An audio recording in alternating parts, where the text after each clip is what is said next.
watching movies and dying inside. Hi there, gang. I just saw Avatar: Fire and Ash, co-written and directed by James Cameron, now in theaters.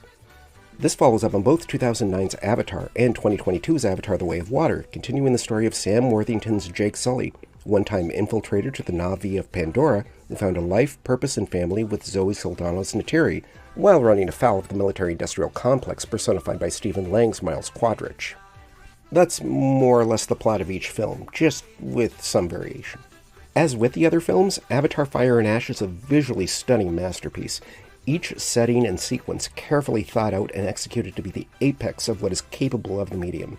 And now, virtually decades since the first Avatar, the series that pioneered the modern era of 3D filmmaking continues to be at its fore. But this movie? This was not easy to get through.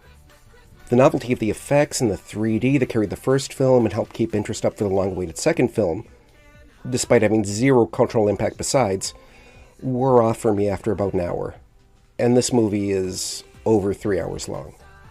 I was left with incredibly one-note characters that leave their very gifted performers with slight, unsatisfying arcs and a story that literally repeated the first two films, right down to several characters that I thought were dead but came back anyway and then died again.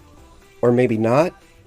Characters are underwritten to the point where their actions make little sense, are overwritten to the point where they have a wealth of lore but zero depth. And there's supposed to be another one after this. Like, why? This should have been the last one. But instead there are just enough frustrating loose ends for another sequel. If you've seen either of the earlier films, then you've seen Avatar: Fire and Ash. Unless you really, really want to see this in IMAX 3D, I guarantee you will live a long, happy life without seeing this film. Merry Christmas!